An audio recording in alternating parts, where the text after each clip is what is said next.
Okay, welcome to the latest video roundtable Zoom debate with the buyer. Today we're exploring the world of Bordeaux, but in particular the world of what we call in modern Bordeaux. Now, anybody in the wine trade, to even get a WSET or to even get anywhere in the wine trade, we all kind of have to sort of know our Bordeaux. But it's an area, it's a region that often can get overlooked a little bit in terms of new trends and new styles of winemaking and indigenous grape varieties and natural winemaking and all the other changes that are taking place all around the world. But that doesn't necessarily mean that Bordeaux is in by no ways not doing that. So today is very much around looking at what modern Bordeaux is and then exploring what opportunities and challenges they may have in introducing those wines into a market like the UK. So to help me today, we are joined by two French producers from very different kind of producers who I'll introduce shortly, and we'll talk to them about how they're approaching modern Bordeaux. And then we have our UK panel of buyers who represent a wide range of different operators and different channels. So in no particular order, I shall go and introduce Rebecca Gergley, who's the, sorry, how you pronounce your name? Hello. Bonjour. Bonjour, wine buyer for Notary & Co. Elly Owen, who's a sommelier, used to be at 15 and number 6 Padstone, is now part of the award-winning wine merchants, the Old Garage Wine Merchants in Truro in Cornwall.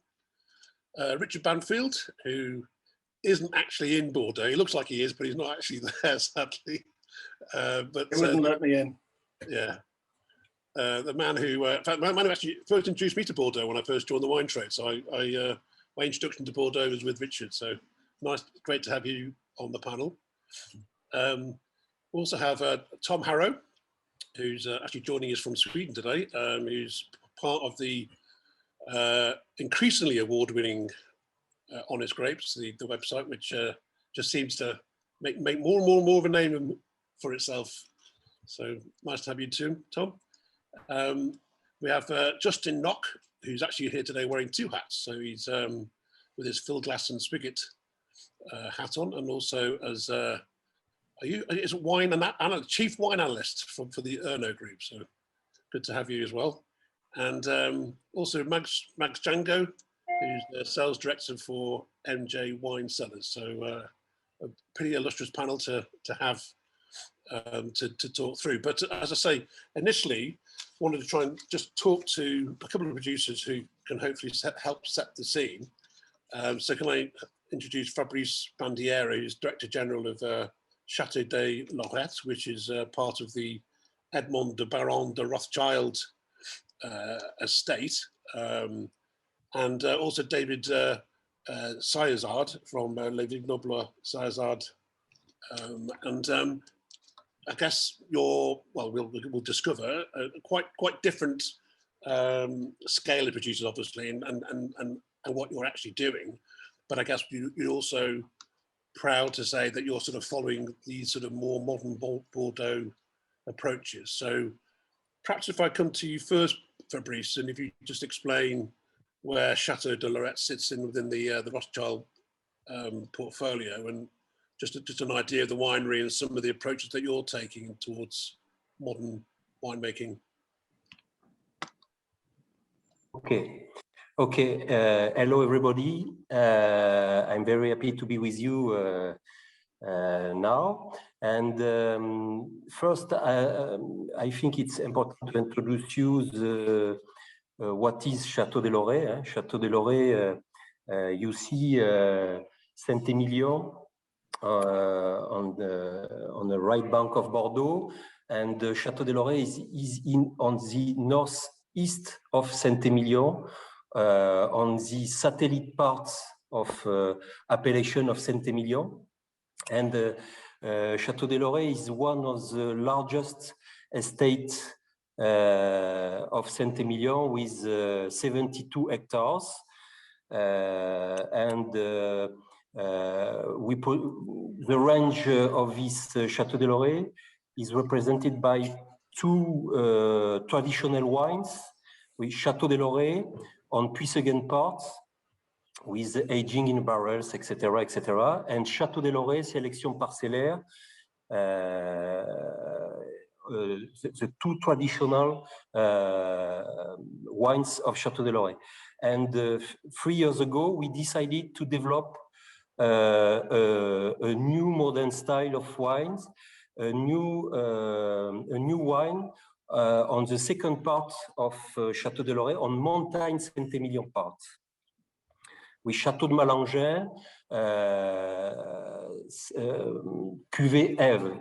Ève is the name of one of the daughter of Ariane de Rothschild.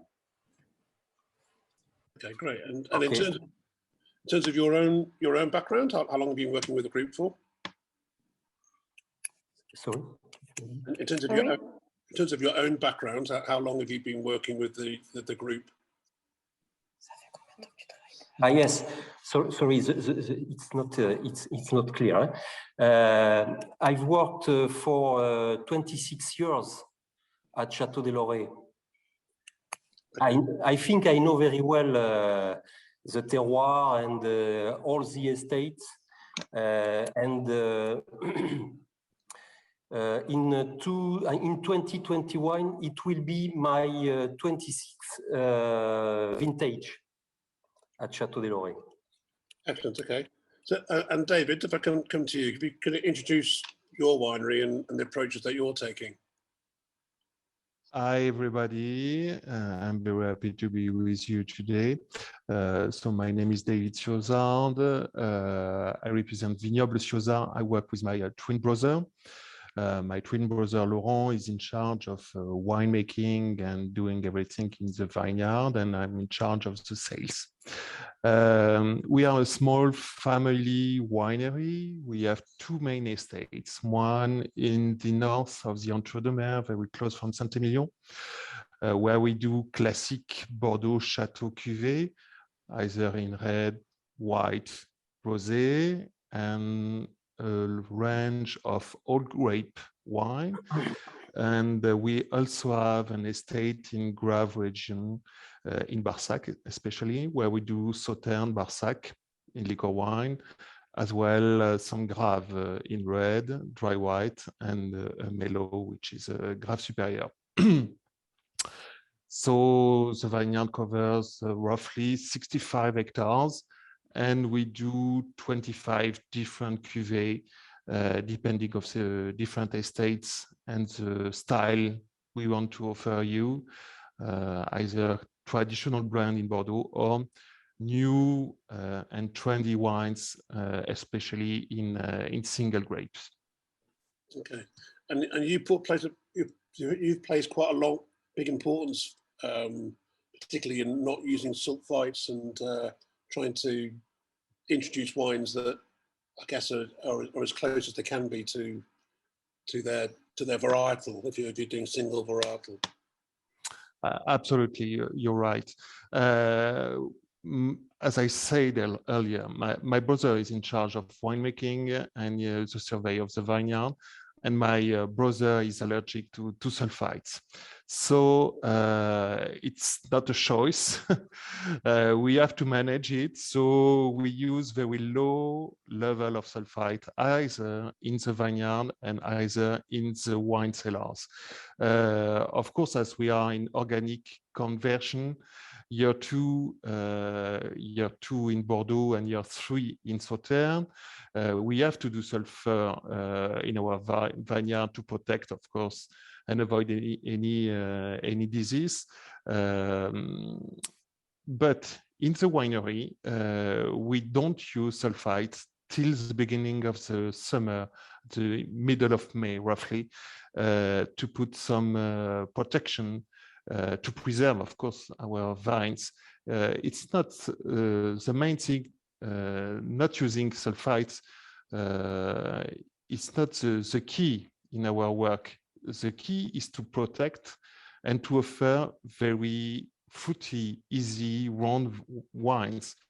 So sometimes we have to use some sulfite. Even we do a cuvée which is a sulfite-free wine. 2021 should be and will be our 10th vintage for this wine. So we manage it. Brilliant. Okay.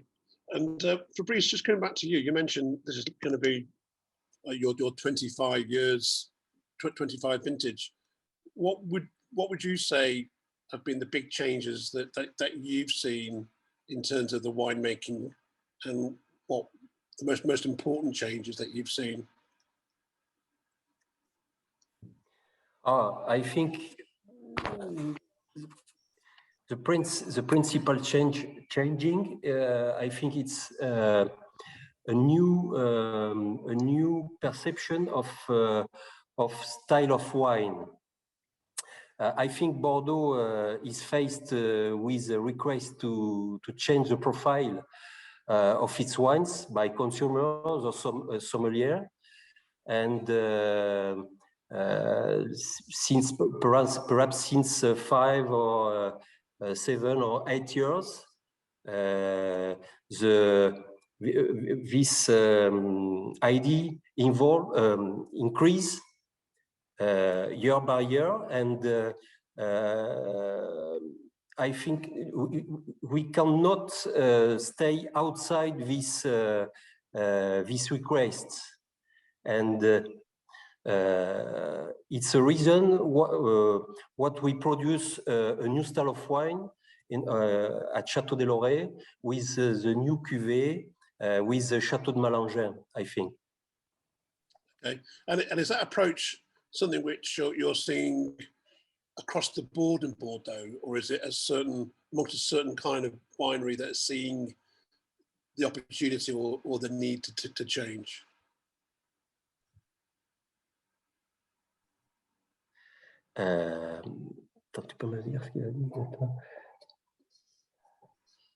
Perhaps David, if you want to answer yes. that.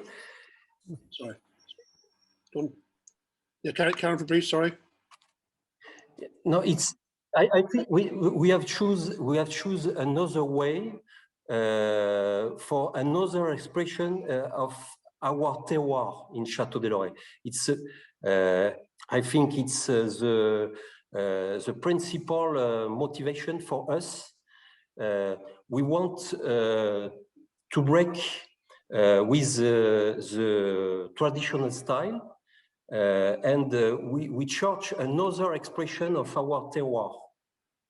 Excellent. Okay, and David, coming back to you, you're also planting quite a number of new varieties, aren't you? Like you've to Carmenère, you've got Touriga Nacional.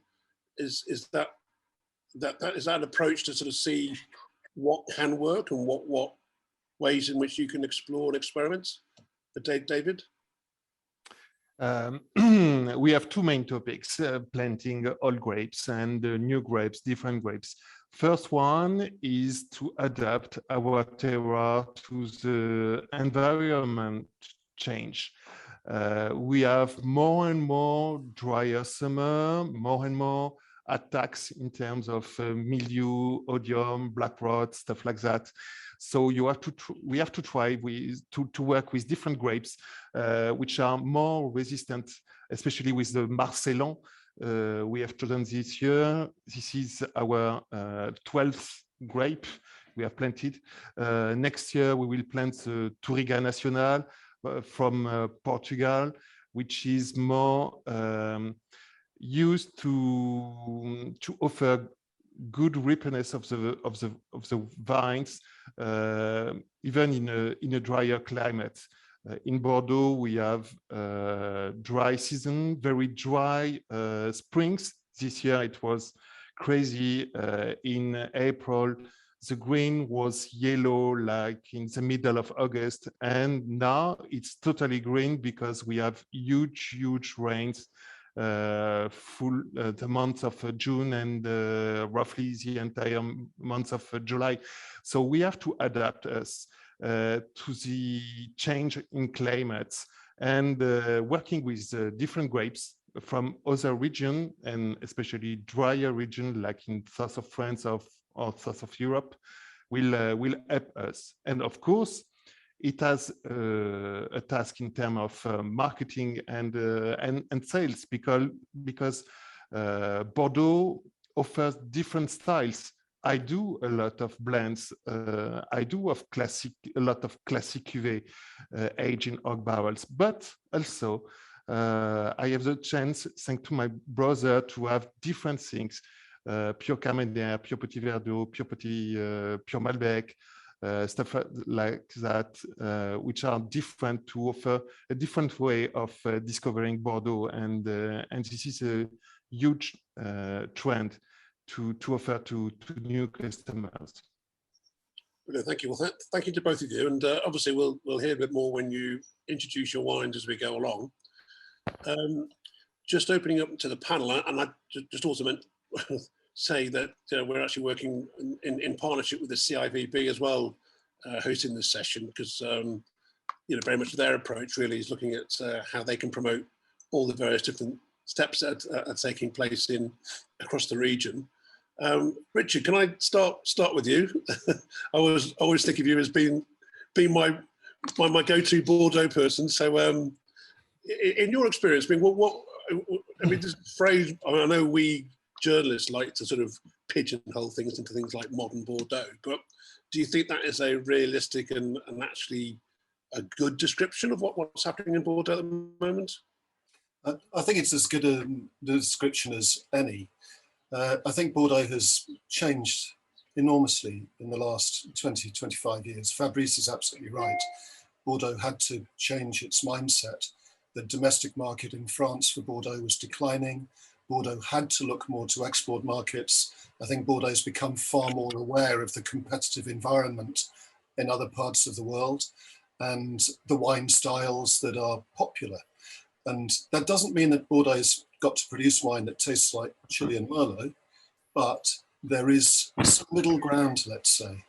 And, it's only 20 years ago that, I was still hearing people, well, particularly in the on-trade in the UK, you'd have restaurants and wine bars saying, well, we can't stock Bordeaux. It's lean, green, it's just not what people want to drink these days. And I have to say, I had to agree with them up to a point.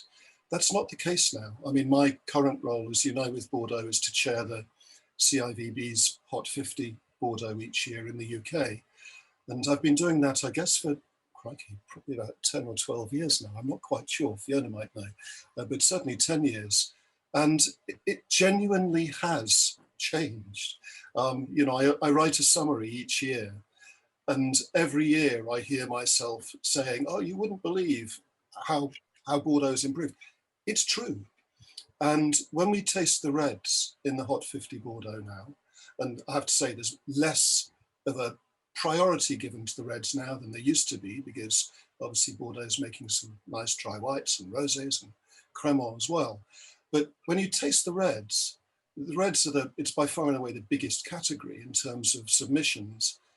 The quality is just really good. And as I say, 10, 15 years ago, I could understand why some restaurants might not put a Bordeaux on their wine list, and some wine bars might not have a Bordeaux on their wine list.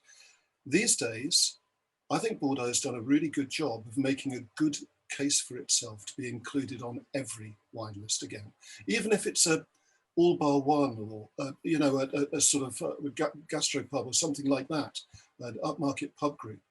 Bordeaux really has got wines that suit those styles now and that sort of market, whereas I don't think I could have said that, and much more consistently than was the case 15 years ago. And the tasting these days, I mean, we taste a lot of wines. We taste, I don't know, 250, 260 wines in the day, of which well over half are red. And the quality is astonishingly consistent, considering where we were 15 years ago. Well, thank you. That's really helped set the scene very nicely. I mean, Rebecca, I guess you're the best person to come to in the back of that. With that could almost be your sales pitch to every restaurant that you're going to try and convince them to buy Bordeaux. I mean, what would you say to what Richard just said in terms of the Bordeaux's image, perception, and where it sits in this sort of modern winemaking style?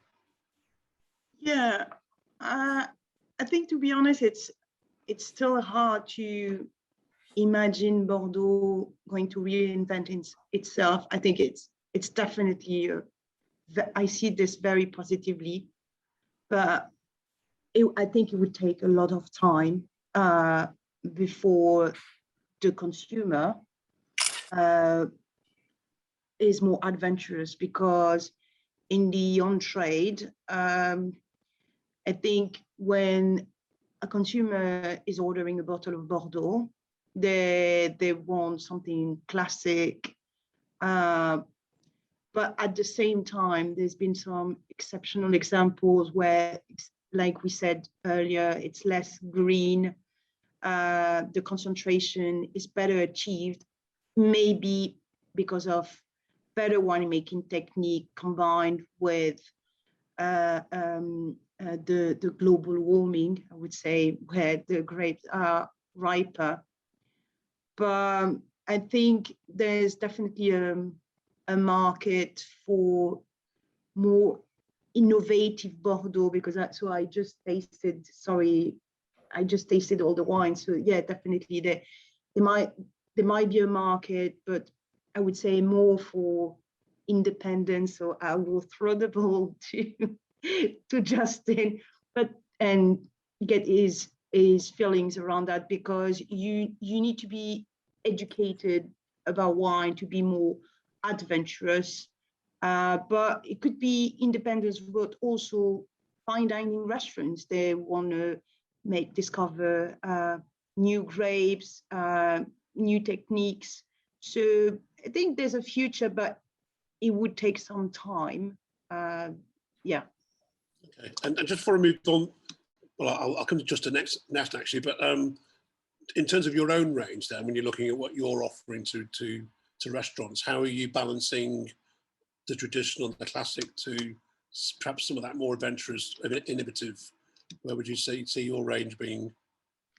I have to say that the range is quite classic. So we work with, of course, several négociants. So this is a different topic. So are these all wines will be available at La Place de Bordeaux, or? But I think then it would be a different debate. No, I mean, it's quite classic. So in terms of our most important supplier, but it's still new. It's so we work with Lucien Lurton. Lucien Lurton is the one who bought several classified groves in the Médoc, and he has several children, and each children is looking after a chateau. So it's quite classic. I have to say that in an Altria portfolio, there's no, I'm just being cautious about what I'm going to say now, but there's no more innovative, like anything that I tasted here, or green alternative. The only option that we'll have that it's a little bit green is not on exclusivity because of the first wine, but Chateau Durfort-Givens. I'm sure you know that they are now certified Demeter, so biodynamic, but also they age their wines in amphora, and yeah, I think it's the only more sustainable green option we will have in Bordeaux. Okay, well, I think we're going to come on later on and talk about the actual sustainable side of Bordeaux in detail. So, Justin, just picking up on what Rebecca's saying there, I mean, with your two different hats that you wear, but where's Bordeaux in your portfolio, and what kind of changes have you seen or would like to see?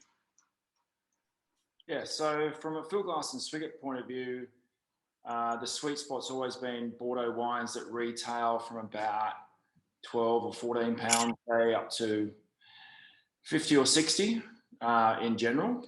And a lot of those we're able to source directly through Negociant in Bordeaux and ship directly. And I have to say, it's an area that we probably have put less effort into compared to other categories, because it's been considered a little more staid, a little more formulaic. But it's also been a very profitable area for us, because a lot of those sort of cru bourgeois style wines, or wines from the satellite appellations, particularly on the right bank, can be extremely good value. They're not expensive wines to buy. And as a retailer, you can make quite nice margins on those wines. And the lovely aspect of Bordeaux is that the top estates that generate all the PR and the attention create a nice high ceiling for many other estates to exist. So it's been quite a profitable area for us. And then we don't really go to many tastings. You know, we don't have to go to endless tastings and try new things. I know there's been a point made about being adventurous. I'm not sure Bordeaux actually needs to be adventurous in some ways. Sure, they need to evolve. And I've always felt like Bordeaux is constantly evolving. Maybe not every estate at every point in time, but on the whole, there are so many different producers that the whole region is very slowly evolving. But the point is that, you know, for the everyday consumer, they go to Bordeaux because it's reassuring. It's very safe. It's not an adventurous choice. In fact, it takes out a lot of the angst of decision making in other areas. So it maybe appeals to a different type of consumer. I do think it's good that Bordeaux is making more wines that are fruit forward and so forth. I think the recent vintages from 15 to 19 in particular have played into that. It's been easier to make fruit forward wines. We've also seen less extraction and those kinds of things. The moves towards being more organic and so forth are positive. But again, I understand why producers haven't necessarily rushed to that, because Bordeaux has been a marginal climate, often beset by inclement summer weather. And it's only been in recent vintages with the dry summers that you've been able to consider things like organic viticulture over a long-term basis. So from that point of view, I think it does very well. From my other hat here with a Ueno group, we're buying at the top end of the market, not these wines. And my interest there is more about servicing a sort of client expectation for what they feel comfortable with having in their cellar, whether to drink or whether to invest. But from a business point of view, I've found it relatively unexciting because everyone's doing it's just commoditized wine at a higher price point, and everyone sends out the same offer at the same price with the same journalist scores, and there's no differentiation. No one bothers to give their personal insights anymore. The margins are very poor. So if you don't sell everything, you miss one case or two cases you don't sell, and there goes all your margin. So there's some of the challenges that face Bordeaux, I think, from a market point of view, is that we as a market are a little bit bored with Bordeaux at times. Yeah, but I don't think that's a bit of what Rebecca was saying about how it'll take a while for not only the consumer's mindset, but perhaps the fine wine market and investors as well to also. Yes, but I don't think that's their job. I think Bordeaux is their masters of risk management, and they're often much bigger estates than we see in other parts of the world, certainly in France. And they've got a job to make sure you make a lot of good, sound wine and you appeal to your customer base regularly. If you're making a few thousand bottles of something, you can afford to be adventurous. But if you're making 300 or 400 or 500,000 of bottles, it's not so easy. Yeah, Max, can I come to you in terms of with your business? I mean, when you're selling your wines into your customers, what's your approach with Bordeaux, or what's the sort of the range that you have? So wines like this on the table, having tasted through a few of them, are kind of right up our alley. But for kind of piggybacking off Justin's point, in that at this kind of quality level, great wines, fruit forward wines are what my consumers are looking for. I think kind of going back a little bit, Bordeaux had occupied this kind of position of prestige and didn't really feel, this is my personal opinion, and didn't really feel the need to change and evolve. And I wonder how much the recent evolution is due to kind of market pressures squeezing on it. I mean, even at the very top end of fine wine in my previous role, looking at kind of offers of fine wine over the last kind of 10 years, it was Bordeaux Burgundy and Bordeaux Burgundy, and suddenly you've got, you know, Italy chomping at the bits, and you've also got, you know, some really interesting stuff from Spain as well. And so market is being squeezed from all direction, and I think that's kind of forced, that combined with climate change has forced this kind of recent evolution. Again, a little bit of a history lesson in terms of or my personal history in terms of taste. You're mute. Unmute. Right. Sorry. Could you hear me there? Out of interest. The last bit you went away. Okay. Yeah. So, I mean, when I started drinking wines 10, 15 years ago, Bordeaux was the last thing I'd pick for, you know, the reasons which one or two people have mentioned, in that it used to, or Richard mentioned, it used to be green and tannic and really tough. And it really wasn't a quiet taste at that point. It was more something that you drank because everyone else at the table was drinking Bordeaux, rather than, you know, something you drank to enjoy. More recently, we're getting styles like this, perhaps due to the, you know, the increase in things like Rioja and Malbec, you know, completely sweeping the markets.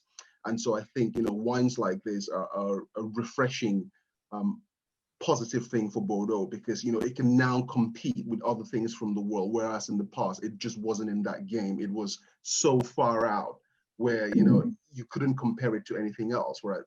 Compared to today, where you've got, you know, these fruity styles at a similar price point to other things from Europe. And I think it's a really interesting time to revisit Bordeaux, certainly. That's interesting you said that. I think that's definitely the impression I get from Bordeaux, is that exactly what they would like people like yourself to do, really. So it's almost like reassess and see where opportunities there are. Perhaps if I come to Elly, if you you know, with your sommelier hat on, and also in your sort of merchant's role now, I mean, when you're dealing directly with customers, what's their approach to Bordeaux, or your impressions based on the conversation we're having? I don't know, I guess I feel a bit sort of uneducated in the kind of new wave of Bordeaux. Our customers tend to either know the kind of bigger names, or it has to kind of hit a price point where it's a style of wine that they're going to appreciate. So we still, although it's like a good billion degrees down there, I guess with everyone today, we still have a big trend for big, heavier, kind of really friendly, juicy wines. And with Bordeaux, you know, is it that? I don't know, sometimes. But I think it's really interesting to see this kind of new sort of creative wave coming through.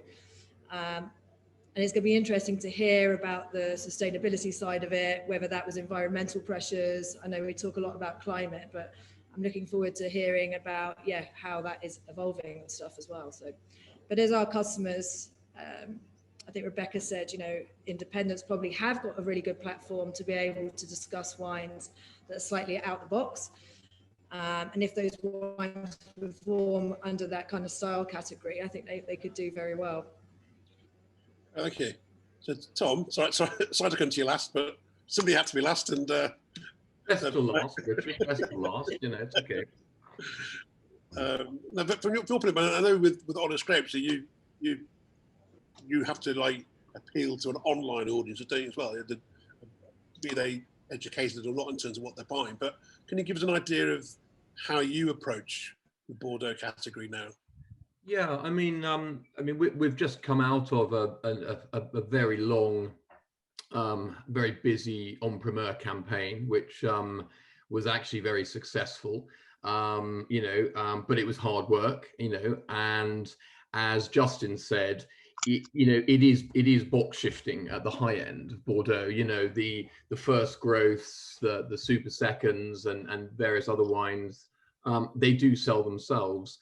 And although, it was interesting to see online, more people are buying en primeur online, which is, I think a lot of that is actually pandemic inspired, because everyone's been buying a lot of everything online. So, that's one side of the business. But I think Bordeaux is really quite polarized in the minds of consumers generally, because, for a lot of people, certainly of a certain generation, you know, Bordeaux is the lens, rightly or wrongly, through which we judge fine wine. You know, in order in the past to be considered a great wine, you know, you had to stack up against the great wines of Bordeaux. And I think, you know, it's a generational thing. I think we've got older clients, you know, where frankly red wine begins and stops either side of the Gironde, you know, and that's it. And they expect it to be a certain way, and they expect it to be a certain price.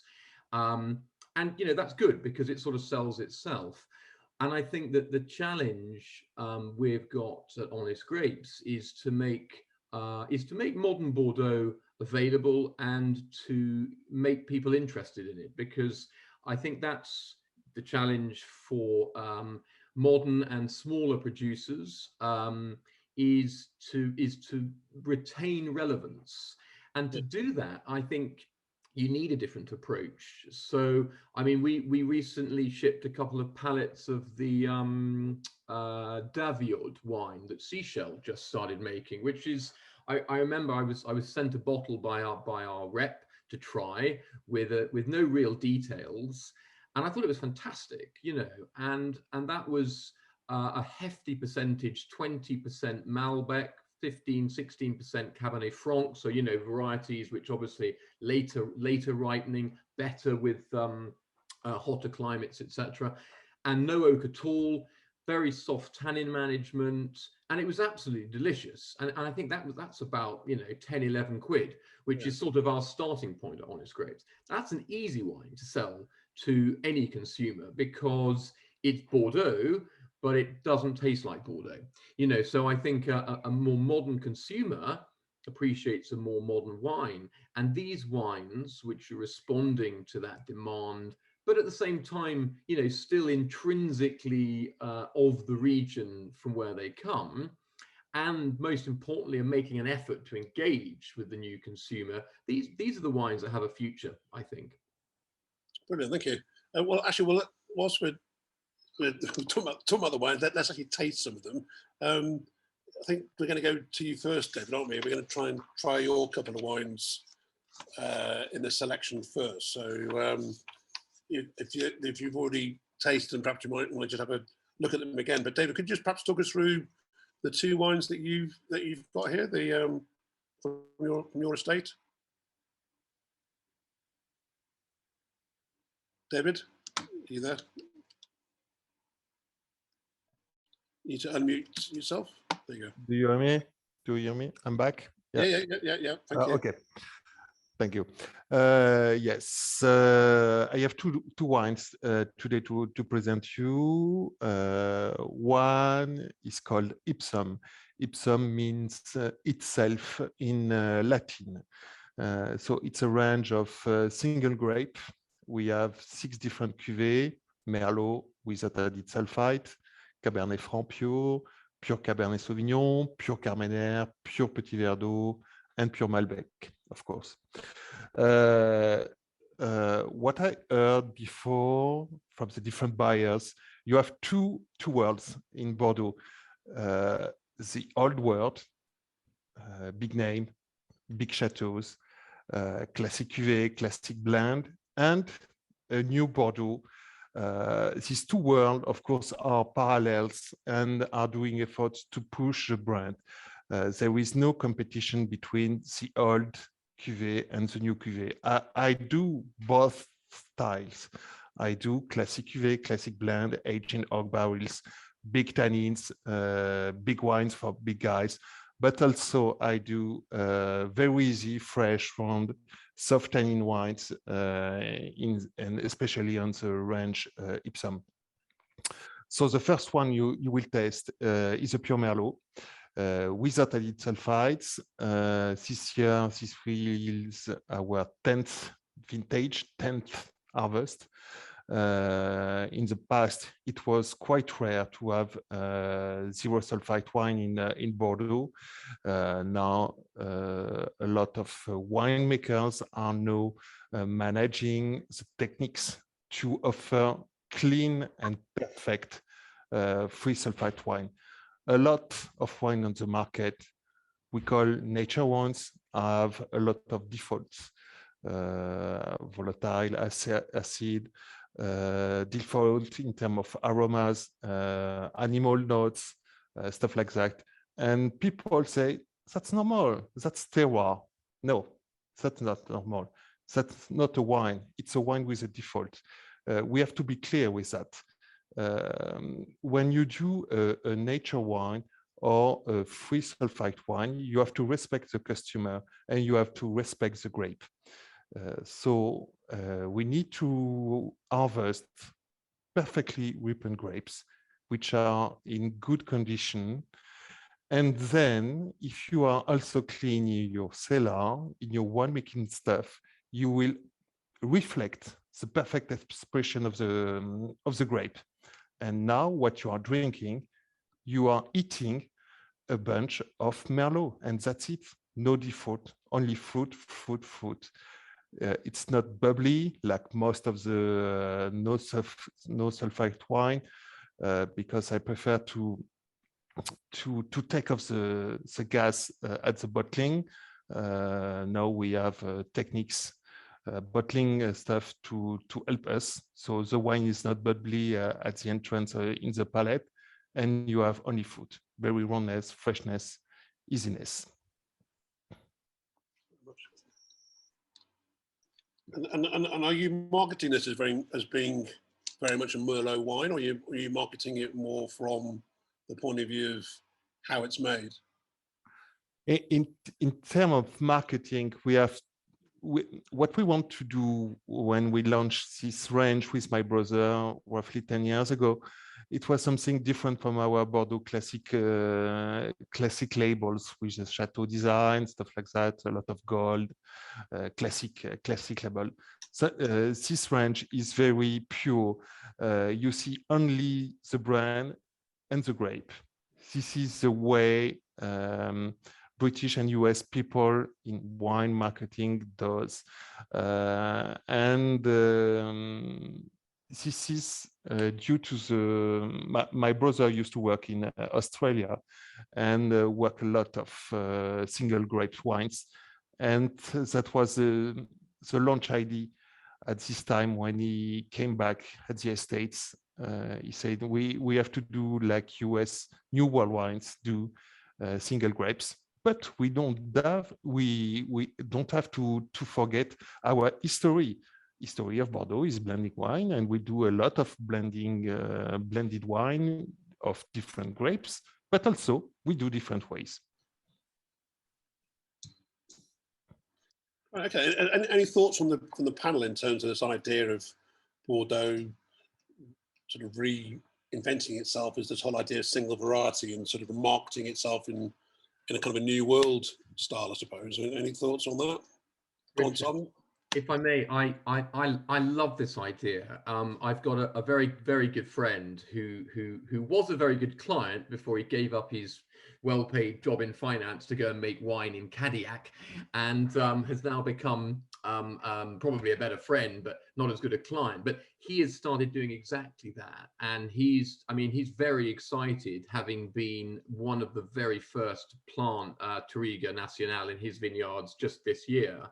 And I think it was actually pretty much the day that it became officially allowed. And you know, he's planning on doing a Petit Verdot, a Malbec, a Castet, you know, and I think, why not? You know, when you're from an area of Bordeaux which isn't a classified growth, which doesn't have a huge weight of expectation and a reputation and a history and a noble family or a massive multinational behind you, then I think this is the perfect time to experiment and to bring in, again, appeal to the new consumer. Why not? You've got nothing to lose. So I mean, I think it's a brilliant thing to do. I wish I had the wines with me to try, I have to admit, but you know, I congratulate you, David, on this sort of initiative, because it's exactly the sort of thing where, you know, putting the variety out front and center, which means something to the modern buyer. They understand what a Merlot means or a Malbec means, whereas,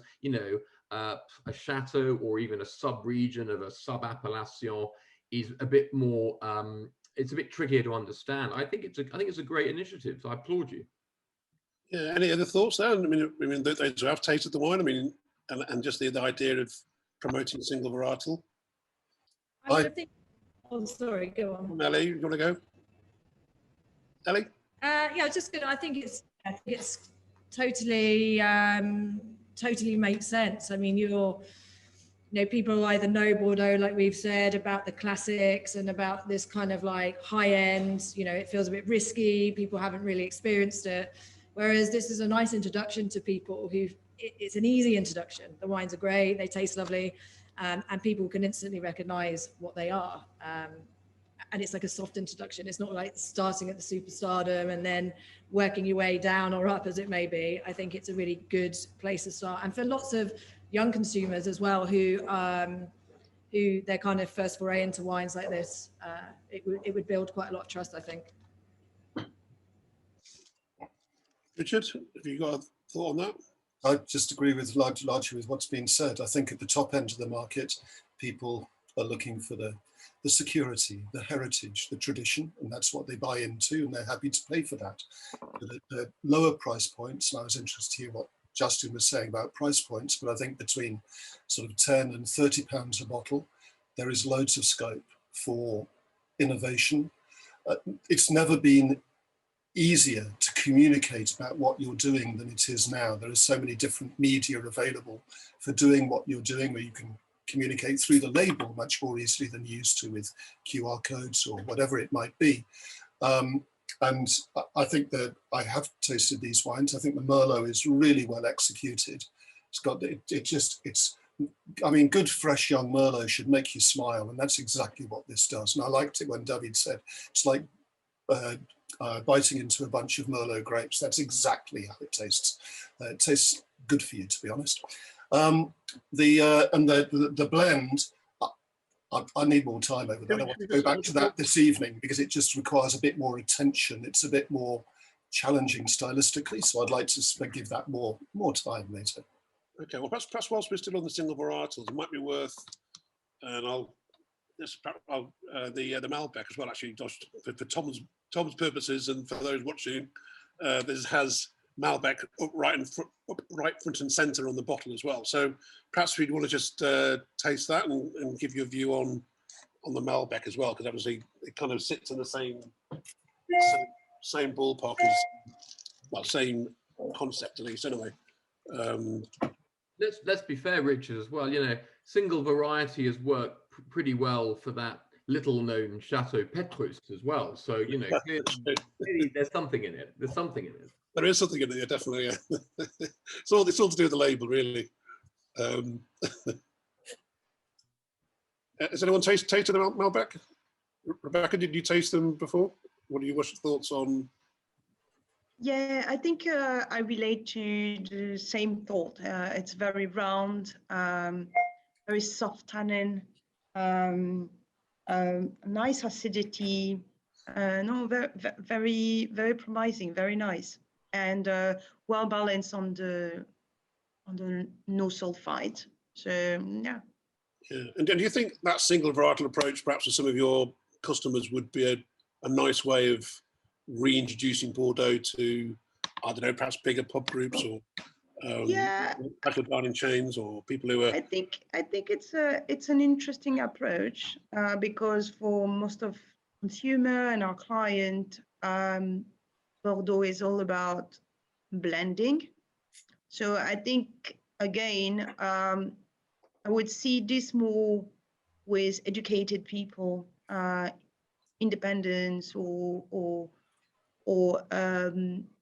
fine dining, maybe, because I guess this is an affordable price. I mean, I don't see this as the same price as Ponte Cane, I think, but I think it would be a good discovery, and also it will educate people in the way that Bordeaux is not only Cabernet Sauvignon, Merlot, Cabernet Franc, and Petit Verdot, but yeah, I think it's yeah. And David, what's the export price on the Merlot? David? Sweet. Do you hear me? Yeah, it's 3.9. Okay, brilliant. Any other thoughts on those two wines? Max, you think in terms of like single varietal approach? I mean, yeah. I was listening to what you were saying earlier. I was waiting for, you know, kind of more educated folks to speak.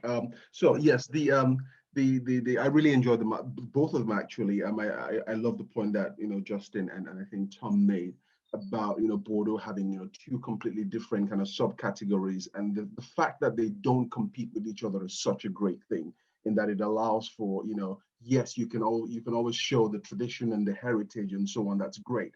But there's another end of the spectrum which can show wines such as the Malbec and the Merlot. I'm just going to come back to the Malbec. It's so difficult to ever taste the Malbec without comparing it to Cahors or compare it to Argentina. And I think what this has struck is that perfect sweet spot, because sometimes, my personal opinion, Cahors can be a little bit too tart, a little bit too austere, and Argentina can be a little bit too powerful, a little bit too alcoholic. And this kind of sits in that perfect sweet spot where, like Rebecca said, it's got a lovely freshness, a lovely, you know, austerity, but still has that filling mid palate. So it's that kind of, you know, perfect sweet spot between both of them. And yes, I would agree with a couple of points that were made. It very much is an indie wine where you can kind of sit down and talk about all of this point. It's, you know, it is going to be, it's a hand selling wine. But I think this is the direction which, you know, the market is at the moment, or the market is moving towards. And I keep mentioning, you know, people who drink, you know, New World styles, or who drink, you know, other regions within Europe.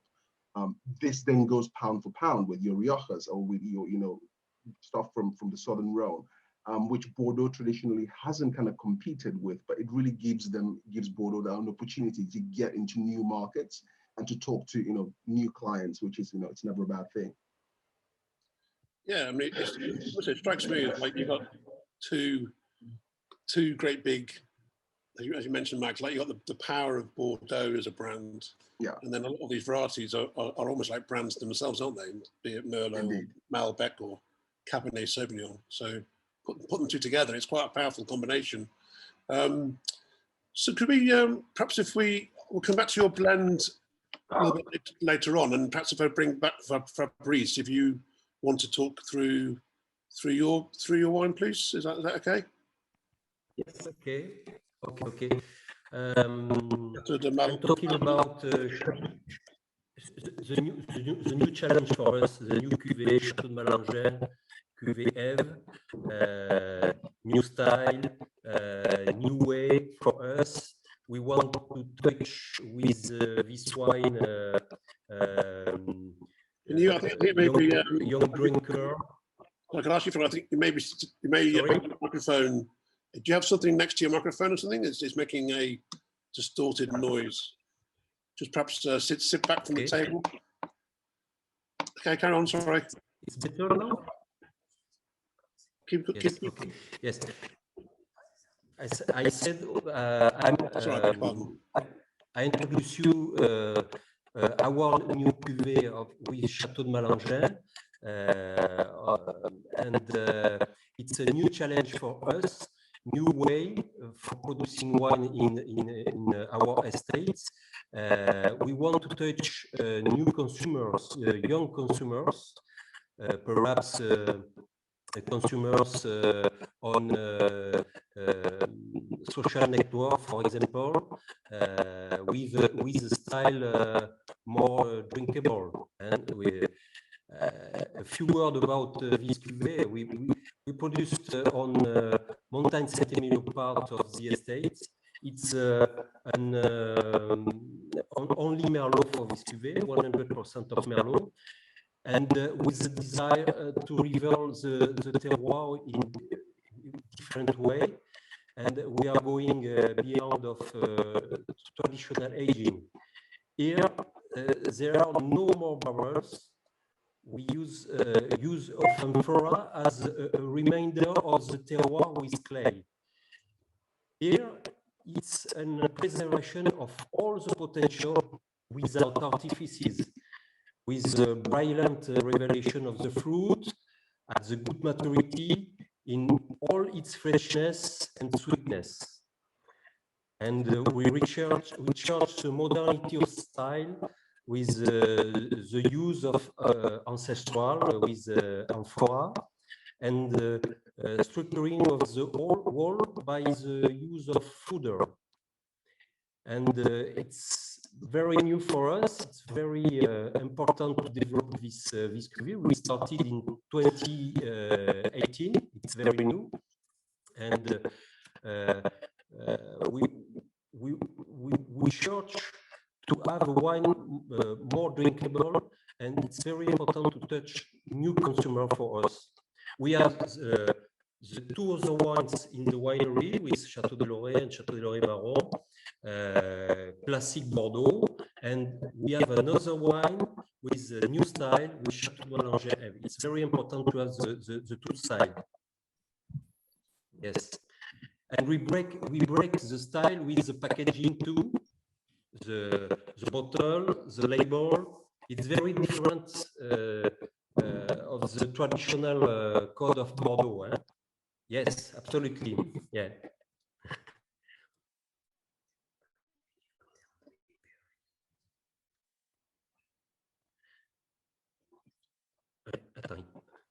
The idea is to get that kind of very sort of fruit forward, but kind of relaxed style. And is that from introducing those changes in 2018? Foudre. Oh, yes. Yes. I think the fruity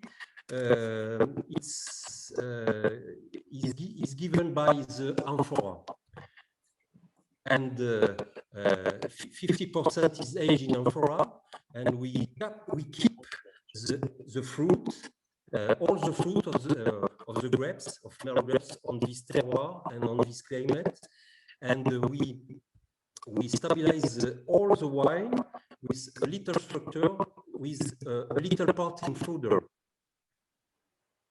You know? Okay. Thank you. Any thoughts on this wine, or that kind of approach? The use of amphora. It's tasting really good to me. It's really quite lush. Again, I really like this. The two Merlot-based wines we've tasted just express the good bits, the joy of Merlot really well, and I think this does. And I think the food, the oak side is well balanced. I'd love to know, when you're tasting the wine, the parcels aged in amphora and the parcels aged in wood side by side, what the difference in taste is before blending. I'd love to know what the amphora actually give to the wine, but either way, the result is, I think, very successful. Okay. We have with the amphora, we have the same thing to the barrels, micro-oxygenation with wine and outside the barrels, but without the tannins of food. We have just the I don't know the name in English. The good structure with tannins and colors, and without no wood, okay. No flavor of vanilla or etc. etc. It's very important to keep the bright fruit. Yeah. Okay. Okay. Yeah. Any other comments on this, on this style or this approach? It's delicious, it's so juicy, fresh. I mean, I think the amphora, the first time, and I'm definitely not an expert in it really. So, but when I was in Bordeaux the last time, I was at Poney Canet, and they obviously they take a biodynamic approach, and I saw the amphora being used, or at least the concrete eggs, I think it was. So I think that it's definitely been a move towards this kind of thing, and I think it's really nice in a wine like this where it is so fruit forward and easily approachable. it's delicious.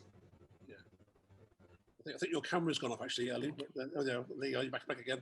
That's right. Good. It's very important for us.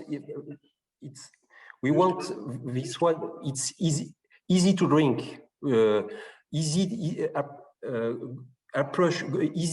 to approach. This wine it's very important. It's a good definition for Chateau de Malengin. Approachable, yes. Okay. And who are you in terms of your exports? Where the most important export markets for your wines? We export. Yes, we export in Europe. Yes. This cuvée, in Germany too, in UK, but it's for the moment it's a small production. We produce only 13,000 bottles. It's a little production for our estate, and we approach for the moment we approach just the European market. Okay. Brilliant, thank you. So David, coming back to you, just in terms of like, if you'd like to introduce your second wine, the blend. This is more your blend one, isn't it? In terms of more of kind of a classic approach. But do you want to talk us through the Hexa? Yeah. So Hexa, we are a fan of Latin words in our family. We live in a very old village close to Villa Lucanius. Lucanius was the brother-in-law of poet Ozon, who used to live in Saint-Émilion. So we have a lot of cuvées with Latin name. And Hexa means six, number six, or hexagon, like the shape of France. In this cuvée, you have a unique blend of 6 grapes. You have 60.67% of each Bordeaux grape, Merlot, Franc, Sauvignon, Carmenère, Malbec, and Petit Verdot. It's unique. But what we have done also for this one, we have done an aging in amphora, as Fabrice does for his cuvée Eve. We use amphora from Italy. We have a selection with Tava.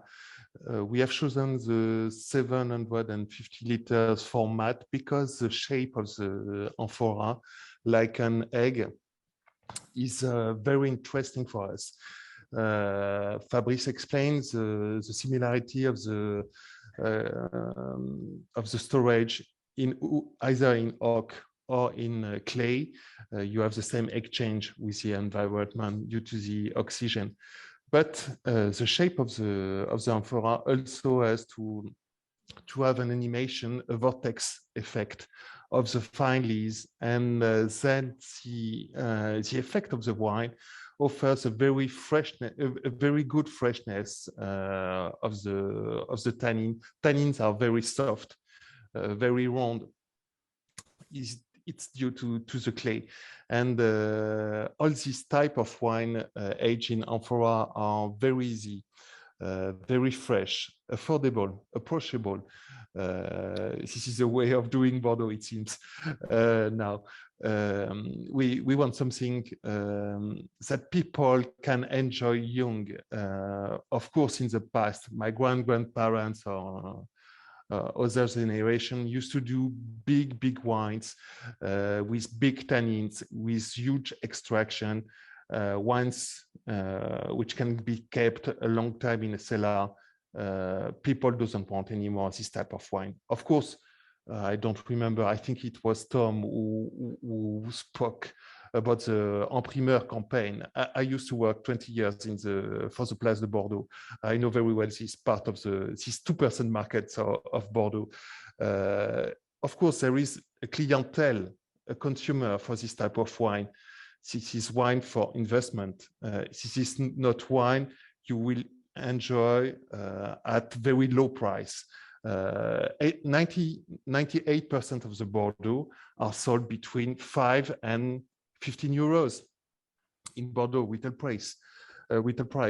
So this one can be enjoyed young with a lot of freshness, very soft tannins, and amphora helps us to offer very simple wine.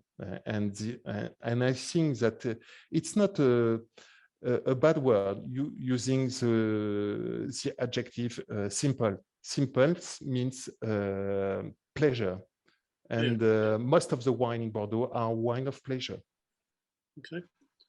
So any thoughts on this? I mean, we've had two wines here that are both using amphora. I mean, is that, if they think that's something which, you know, we hear about other parts of the world and people get very excited about using all kind of different ways to mature and ferment. I mean, for Bordeaux, is this a trend we see? Can we kind of like capture the interest of the trade? Tom, is that? Yeah, I mean, I think that you know, Bordeaux is being understandably and sensibly quite reactive to, you know, consumer trends, market demands, and also, you know, climate change as well. Seeing what the rest of the world is doing and how effective that is makes sense. I think, you know, if you look at how everyone is pulling back from 100% new oak by and large, you know, and even the you know, the big chateaus are, you know, 70% or less by and large. You know, you are seeing earlier picking, you are seeing people experimenting, certainly experimenting with different aging material. I mean, it's interesting, you know. Well, I know one of Justin's big wines in Ueno, of course, is Liber Pater, and you know, there you've got absolutely no oak, nothing at all. It's 100% in amphora, I believe, for the 15. So, you know, clearly, it makes sense to experiment with these different materials, and, you know, ultimately, you know, the proof is in the tasting. If the wines taste better, if you've got more fruit character, more freshness, more immediacy, more simplicity, you know, as David says, which is a good thing, then it's to be encouraged, so long as you can afford it, of course. But yeah, it seems like a great idea. Yeah, Justin, your thoughts on that? Yeah, I think I just reinforced something I said earlier. I was in Bordeaux a couple of years ago doing some research on oak usage right across the region. Not that I went to every winery, of course, but visited quite a few high-profile names. And what was evident were that there are two things. One, they're obviously very sensitive to the market, so they know all the right things to say.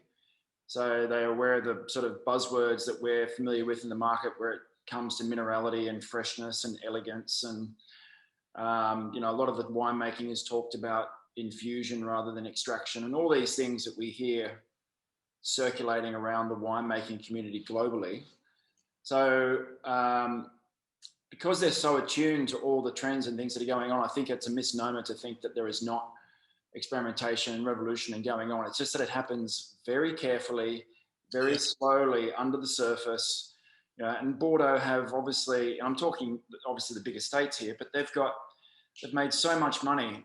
And I said they are risk averse, but they spend a lot of money researching everything, trialing everything, doing things to a level of degree that we could barely comprehend in other wine regions. But they might only implement those changes over a long doing it right, I suppose, as well. So the changes that we see as a consumer are subtle, but constantly going on. And, you know, Richard alluded to this earlier on, he's seen Bordeaux change a lot over 25 years, but it's changed a lot every year over 25 years, not just at one point that everything changed. But I do like that the fact that there are people looking at, you know, again, we talk so much about Bordeaux's traditional aspect and its history and its staidness and its sort of lack of, you know, innovation, all these things. And yet the concept that you're talking about of being able to plant new varieties in Bordeaux, you know, is like, it's kind of groundbreaking, but they did it in such a subtle, long-term way to say we're going to allow, permit it to do it over the next 50 years. We're going to do small amounts. It's going to be blended at first. All those things suggest that they're looking a long, long way down the track, but they're never going to make a big song and dance about it because people want to feel like that there's a consistent style and quality to Bordeaux that it's reassuring, you know. It's so I think they're masters at that. We kind of feel a little bit, maybe we get a bit bored at cruising across the Atlantic, but as long as it doesn't sink, that's their task, you know. So perhaps for one from Max and Elly, really, is I think they just give you more stories to talk about with your customers, and they give you more hats to put your hook on, or hooks to put your hat on, even.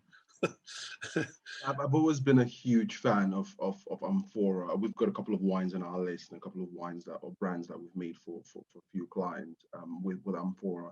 And I think, yes, to come back to David's point, it's talking about, you know, clients and sales reps are always scared of, you know, using the term simple when describing wine. But yes, you know, if you're looking for a fruit forward, a fruit driven style, Amphora really does deliver that. You know, it gives you that softness, that subtlety, that, you know, early drinking style, which again, I keep coming back to, you know, that's what the clients, or certainly for us, our clients are looking for.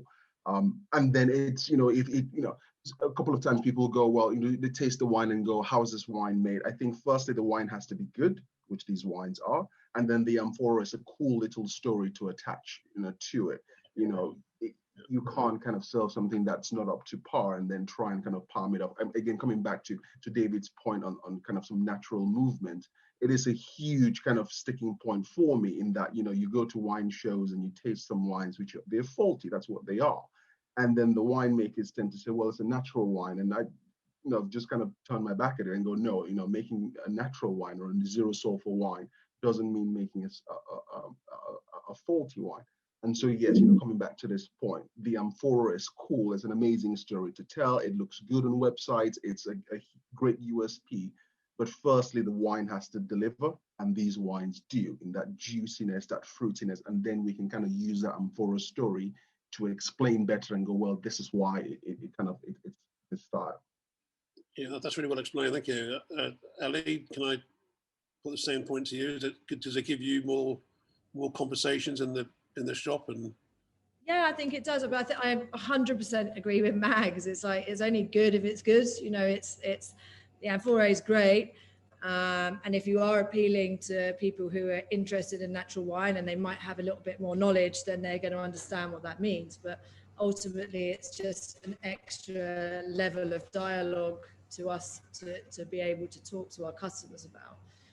But that's only going to happen when the wine delivers. And again, exactly what Mag said, it's like so often when we talk about Amphora wines, I have to have a disclaimer before I give it to them. It's not another layer of description. It's another layer of being like, well, okay, but by the way, this wine sometimes does this and sometimes does that.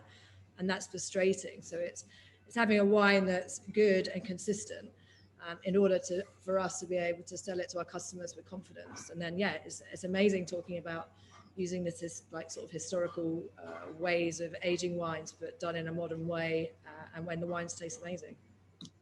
Richard, can I come in here very quickly? Of course, yeah. Just one other point, because Fabrice's and David's wines from Amphora both taste very different. I think Fabrice's is more what people might expect from a Bordeaux. It's a bit plusher, it's fuller on the middle palate. David's has got this lovely brightness of fruit, clearly no oak, and a finish that has that slightly stony character that you do get from Amphorean concrete sometimes. If I'm honest, and I hope David isn't going to be too upset, it doesn't actually taste fully like Bordeaux to me. But, and this is the point I was going to make, that's fine given his presentation. It doesn't look like Bordeaux either. And I think this is something, if you are going to innovate with these styles, and if you are going to produce something a little bit different, then putting it in a classic Bordeaux bottle with a classic label probably isn't the right thing, because you're going to attract the wrong type of customer. I think if you are going to innovate, it's a good thing that the packaging reinforces the style of the wine and not just the style of the wine, but the spirit of your business and the spirit of what you're trying to achieve. Brilliant. Okay. Well, can I just add to that as well? I think the packaging side is often, I mean, it's really important in retail. We have a dual purchasing process where the wine's got to taste good, but it's also got to look good because you want people to pick it up. And we've had lots of instances where we've had a great wine and a terrible label, and you can't convince anybody to buy it, and vice versa. Not that we sell terrible wine, but less wine. This one sort of helps. Yeah, I mean, that's probably, it jumps out at me maybe a bit too much, but I think in general, Bordeaux has probably been a bit unexciting and a bit imaginative in labelling at the entry level. So I agree. This one here, clearly, the deep punt, the burgundy bottle, the wax, the weight, the style of the label, it's clearly different and modern. Whereas a lot of the other labels are relatively formulaic, and they don't convince either the retailer or the trade purchaser or the customer to expect anything other than what they should expect. Okay, well, another key aspect of the modern Bordeaux story is this move to organic and more environmental, sustainable winemaking practices. And here we go again. This, I think, is probably the closest we have that to here today as an example, both in terms of the labelling and the approach.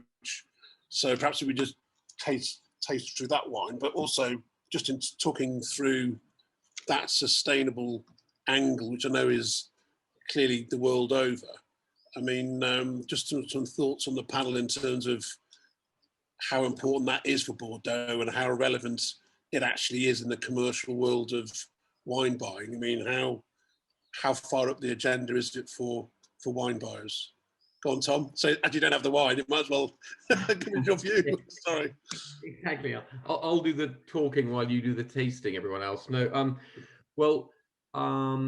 I mean, we, Honest Grapes, we kind of, sustainability is one of our key pillars, and you kindly mentioned some of the awards, that we've won over the last couple of years, and we've been the Green Champion and Green Award winner for several titles, several competitions, and it's very, very important to us as a business. So we look very, very closely at all of the chateaus, estates, growers, domains that we work with directly to make sure that, sustainability is at the forefront of their philosophy too. And by that, we're not, we're not sort of talking about the marketing requirements that you have to be organic, you have to be biologico from Italy, you have to be biodynamic. We're not really bothered about that, but it's very clear that it has to be more than just a marketing buzzword. There has to be a genuine concern for minimal intervention, minimal amount of chemical treatments, etc. We hosted a Bordeaux summit in May, where the focus was on sustainability, and it was quite fascinating. We had Nicolas Audebert from Canon, and Razin Segler and Berliquet was on our panel, and it was very clear a lot of chateaus are going above and beyond what they need to put on the label or what they want to put on the label, but that it's definitely a growing movement in Bordeaux. I think everyone is clearly aware of the need to be more environmentally sustainable, and I think that is going to have a big impact on, maybe I'm overstating it, but I think it's going to have an impact on how successful Bordeaux is in reaching new consumers, because I do think that's a big concern for the younger generation of buyers. They want to know that they're buying products which are environmentally friendly, and have the planet's good at their heart. So I think it's clear that that's becoming more and more important in Bordeaux, and I think that's all to the good, basically. Yeah, Rebecca, I mean, from an Onotra and Co.'s point of view, I mean, I know sustainability is a key part of your kind of company values. I mean, does that, in terms of your wine buying as well? I mean, definitely. I mean, we I mean, what's important is to follow what, I mean, there are two aspects. There's what the customer wants, so our client, but also what the wine buyer can influence in. So in terms of, I'm going to speak broadly about France, and then I will go to Bordeaux. In both, I mean, when the account manager, they ask for, in France, can we have some sustainable, because some of our clients, they're really into sustainability, organic, biodynamic, etc. One of the first regions that comes as a priority is south of France, Languedoc. But I never came across an account manager saying, can we have some sustainable Bordeaux wines? Because I think that's what I was saying earlier. I think it would take some time for people to understand that Bordeaux, yes, they are more open, and they are open to change people's mind. But at the same time, so what I was saying about, so there's one angle serving what our customer want, but the other angle is saying, oh, you know, there's a trend. Me as a buyer, I said in our next sales meeting, you know, there's a trend. What do you think in terms of Bordeaux? Do you think there's some market for that? So it's important, of course, because as you say, it's part of our values. But at the same time, we are not like Max was saying. No, it's not Max, it's Tom. Sorry, Tom was saying. I mean, we're not like, okay, no, we're just going to import. We're just going to buy organic, sustainable wines. I mean, we open, because sometimes you have some producer. I'm thinking about the smaller producers that they don't have necessarily the finance to get the certification of organic or biodynamic, but they follow the practices. So we'll be more open and flexible. Step by step, yeah. Max, did you have your hand up there? Or do you, were you, if not, I'm coming to you anyway. So, so I mean, little known fact, which a couple of things that we do, we create some brands for supermarkets. So at one end of the spectrum, we do this kind of small niche wines, family handcrafted wines, and then at the far end of the spectrum, we make brands for supermarket. And so, yes, when you come to when we talk about sustainability, it's not just about what happens at the vineyard or what happens in the winery. It is kind of a 360 view. It comes down to bottle weights, to packaging, to what kind of cardboard are you using? You're using recyclable material and so on. And filling some of these tenders up or completing some of these documents, which can be very exhaustive and are very exhaustive. And there is definitely an interest, or there's definitely a request or a requirement from retailers and from consumers alike to know that this product that I'm consuming, we are having some sort of view on what impact it has on our climate or what impact it has on us. And so yes, there is definitely that move from a consumer's point of view. And I think yes, Bordeaux is with the greatest of respect, we've got one of the your pesticides named after the region. So it doesn't have a good track record. But we are seeing, lots of shifts, away from that, and people actually thinking about what they're doing, and not just in the vineyard, like I said. But there's, the bottle weight. In the past, we just kind of, find the heaviest thing you can, and fill your wine in it. And there is definitely that condition from customers going, well, why does it have to be so heavy? We know kind of the impacts of the negative impacts of doing things like that. But again, a while ago, lighter bottles were completely demonized. Having bottles, anything sub 500 was seen as that's the cheapest bottle you can have. But today, consumers are perfectly aware that there's a reason why we're doing that. It's not just cost saving, but it's also from a sustainability point of view. I think once it's easier for the client to know why we're doing it, then it's obviously easier to kind of work backwards and convince wineries and or have wineries more willing to go down that route, because ultimately the client kind of decides whether or not that wine is going to be successful or not. Excellent. Yeah, and Elly, from your point of view with your customers, I mean, is sustainability the conversation you're hearing on the shop floor in terms of what people are asking for? Yeah, definitely. It's quite weird, actually. We've got two shops. We've got one, I don't know if any of you really know Cornwall, but we've got two shops. We've got one that's based close to Tanuki, where I am today, in Nansleden. And then we got one down on the Roseland. And even between the two stores, which are probably 25 miles away, the customers ask completely different stuff.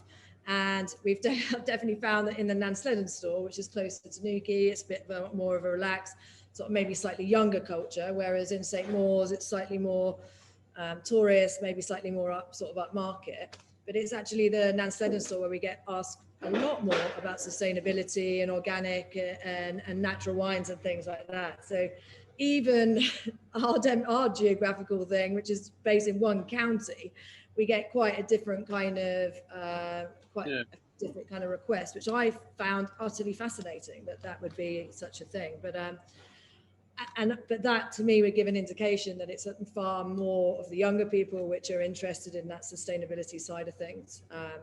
For me as a buyer, I generally have gravitated towards wines that are made well, just because they tend to taste better. But and I hope that they're made sustainably, but it's definitely not 100%, I don't think. But yeah, interesting, and that sort of demographic, I think, already. And Richard, I guess over your career looking at the changes in Bordeaux, that move to sustainability and organic has to be one of the biggest ones, I suppose. To be honest, nothing has taken me more by surprise. I used to go over to Bordeaux a lot, as you know, and I saw appalling weather in terms of disease pressure and everything. And I just thought Bordeaux was the hardest place in the world to be organic and to be sustainable. I still think it's really tough in many parts of Bordeaux. But I have to say, I think the CIVB has done a fantastic job with this. They've been behind, I don't know how Fabrice and David see it, but the way I see it from over here, the CIVB has been behind the major initiatives to encourage more producers to go down a sustainable path, even if it's not organic. As I understand it, the CIVB was behind Haute Valeur Environnementale, which has had, I think, what looks like astonishingly successful take-up in Bordeaux. I'm amazed. I don't think it's an easy place to grow grapes organically. Sustainably, probably, but organically, I think it's really difficult, and I think they've done an amazing job. I've got a question for David, if I may, which is possibly a little bit of a naughty one.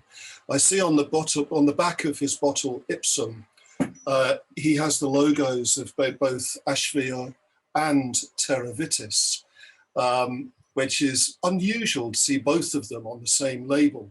I'd be really interested to know from David which one he thinks has more traction with the public. In France or in UK? Let's say France. Of course. I would say in France, Terra Vitis for me is the most interesting way of doing sustainability viticulture. It's a huge reflection on all the different tasks you have to do all year around. At the Bay, this label has been launched and created by wine growers. It's a reflection of farmers, it's not a reflection of Ministry of Environment or Ministry of Agriculture. It's a real world reflection. And then when you decide to go on Terra Vitis label, you you have to use a very short list of pesticide and of course herbicide. You have to avoid, you have to treat all the garbage, that even fluids and solid stuff will go out from the wineries and of course from the vineyard.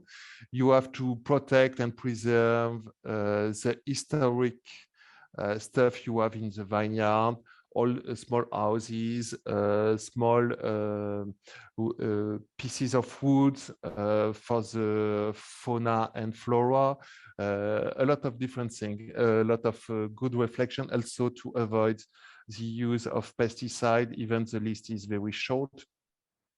So it's when you are a professional, you are very keen on doing Terravitis. But for the public, HVE is much more stronger in terms of image because it has been launched by the both ministries of environment and agriculture, and then the publicity around. Well, if you don't mind, I'll just cut in there, because I need to try and remove the comments again. Yeah. Sorry, but just quickly, are there any comments on that particular wine we tasted there? It's difficult because we don't actually have the producers with us to be able to talk us through the wines. But that was a reflection of that.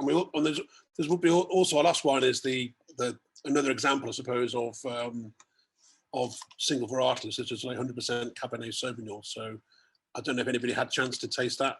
Rebecca, did you have a chance to taste this as you were going through the Cabernet Sauvignon Haute Medoc? Do you have any thoughts on? To just unmute yourself. Sorry. Can you hear me now? I can hear you now, yeah, beg your pardon. Yes. Yeah, the Constant Lescaro, I think it was more classic, to be honest, more classic style. I really enjoyed it, so I'm sorry if maybe I disappoint some that were more modern style, but I think it's sad to say at the end of that session, but on my personal taste, this is what I expect from Bordeaux. And I think it was really well made, a nice extraction, but not green. The tannins were ripe. But yeah, I mean, they were all different in their style. And I think there's a future because it's good to hear, especially as a French buyer, that one of the strongest wine region in France is open to reinventing itself. It's really positive. So thank you a million. And yeah, so I mean, I'm excited to see what's next. That's great. Thank you for that. Yeah. Well, as I say, we're coming to the end of our session now. So just perhaps some final thoughts. Tom, you've got. Do you want to just quickly jump in and say what your final thoughts are in terms of your final summary? Yeah, thanks. Sorry, I've got to dash in a couple of minutes, so I'll be brief. Thank you, Richard, for having me. Thank you, fellow panelists. Very nice to see you all, albeit virtually, and thank you so much, David and Fabrice. I haven't got to try your wines, but I would like to, so I put my contact details there to continue the discussion. I think I go back to my kind of one of my earliest points is that it's to be commended any attempt to authentically engage with the new consumer and to try and make Bordeaux relevant to more people. I appreciate it's a challenge. It's fascinating. David, was it you? I think you mentioned that, what was it, 98% of Bordeaux is 5 to 15 euros a bottle. That's just not the image which I think the majority of the consumers I deal with in the UK have. Bordeaux is expensive and unreachable in many respects. So, it's great to have an excuse to build exciting and relevant narratives around interesting, value-rich wines, value-rich in every sense. So, I think I would love to try your wines, basically, put it all in context. But thank you very much, basically. Thanks, Tom. I appreciate your time, and we'll get those wines to you. Elly, just a final thought from yourself. Yeah, like really fascinating, and I guess exactly sort of what Tom said. It's nice to sort of see such reinvention of a place which has, historically been quite mainstay in its kind of, especially in its perception, in like how it seems to be. It can be quite a daunting place. So yeah, I've really enjoyed being introduced to some of these wines, and yeah, to speak to you all. So thank you very much. Thank you very much. And Max, yourself, just to quickly unmute yourself. Sorry. Yeah, I think it's been it's been an amazing opportunity to taste these styles of Bordeaux, because quite frankly, this is a new for me. And coming back to Rebecca's point, what I normally expect from Bordeaux is the Haut Medoc style, or even more austere than that, which can tend to kind of split audiences. For what we do, we look after the kind of the average Joe they want fruit-driven, juicy, simple, easy drinking styles, and Bordeaux traditionally hasn't been the region to source those from. So this really has opened our eyes. It opened my eyes certainly to know that exists in Bordeaux, and we'll certainly keep an eye out when those opportunities arrive. Well, that's great to hear. Well, that's a really good summary of today. Thank you. And Richard, can I come to you? Nothing to add, just really enjoyed it, really enjoyed trying the wines. Thanks very much for inviting me. Good to meet Rebecca, Elly, who I hadn't met before, and Mags, nice to see you. And Fabrice and David, thanks so much for your wines. Really, really enjoyed them, and keep up the good work. You're doing exactly what Bordeaux needs. Thank you. Yeah, and I think it's only fair that we perhaps go to our producers last to just give you just your general overview, your thoughts on what the panel said about the wines and what you felt of the session. Reese, could I ask you what your overall thoughts on what the panel thought? Just unmute yourself. Unmute yourself. Sorry, I can hear your question. Sorry. Sorry. Okay, I was just asking what you thought of what people were saying generally. It's okay. It was very, very interesting. Great meeting, great experience for me, and good feedback from better understanding of our work, and I think we are on the good. After meeting with us, I think we are on a good way with new style, new wine, good definition of new Bordeaux.